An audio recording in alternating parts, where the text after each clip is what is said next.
নিউজটা ডিজিটাল প্ল্যাটফর্মের এটা আমার নজরে আসছে। আমি এটা মনোযোগ দিয়ে শুনলাম, দেখলাম, এবং আমি আমার নেতা কর্মীদের মাঝে আমার ভোলা এবং বরহানুদ্দিন এবং দৌলতখাতে এই লোককে বহানুদ্দিন দৌলতখার এই লোকের বাসিন্দা কিনা সেটা সম্বন্ধে চেক করে দেখলাম যে সে আমাদের এলাকার না, সে ভোলা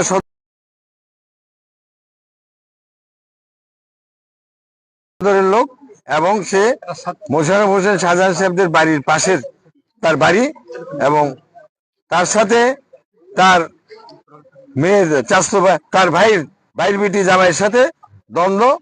সেখানে সে আমার নাম, তার ভাইয়ের বিটি হয়তো মানে তাকে হুমকি টুমকি দিয়ে থাকতে পারে, সেখানে সে আমার নাম বলছে, কিন্তু আমি আর কি চিনিও না, জানিও না। আর আমার এলাকাতে সবাই শান্তিতে আছে। আমরা মানুষের অভাব অভিযোগে আমরা গুরুত্ব দিয়ে শুনি, এবং কোনো কমপ্লেন হইলে পরে এবং সেটাকে আমরা সর্বোচ্চ গুরুত্ব দিয়ে দেখি, এবং যিনি অপরাধী তার বিরুদ্ধে আমরা ব্যবস্থা নিই।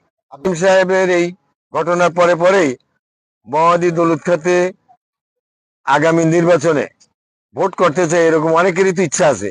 এরকম কিছু কিছু লোক দেখলাম যে তারা মানে স্ট্যাটাস দিছে যে তাদের ধারণা যে এখানে আইন শৃঙ্খলা মানে ভোলাতে তথা তাদের কথা যে সারা দেশেরই আইন শৃঙ্খলার অবস্থা খারাপ। এটা সত্য না। সারা দেশের আইন শৃঙ্খলাই ভালো। সরকার চেষ্টা করতেছে, আমরা আমাদের এলাকায় চেষ্টা করতেছি যাতে কোনো আইন শৃঙ্খলার অবনতি না হয়।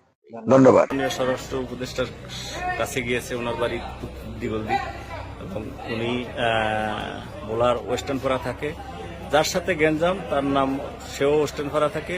আমাদের রব কমিশনার সাহেবের আপন ভাগিনা কবিরেরই আপন চাচা শ্বশুর সেলিম সাহেব।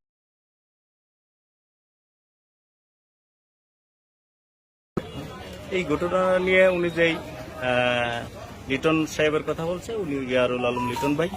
আর জিনিসটা আমাদের এরিয়ার না, এটা হলো ভোলা সদরের। এটা নিয়ে আমাদের নেতার কিছু বলারও নাই, নেতার কিছু দেখারও নাই। আর ওরা কখনই হাফিজ ইমাম সাহেবের কাছে আসে নাই। এটা আমাদের এলাকার কিছু হকার, ক্যানভাসার, এবং হিরো আলম জাতীয় কিছু লোক আছে। এরা অতিরঞ্জিত করার জন্য ওই সেলিম সাহেবকে দিয়ে মানে সাজাইয়া গোছাইয়া মাননীয় স্বরাষ্ট্র উপদেষ্টার কাছে পাইছে। এটা সম্পূর্ণ মিথ্যা এবং ভিত্তিহীন।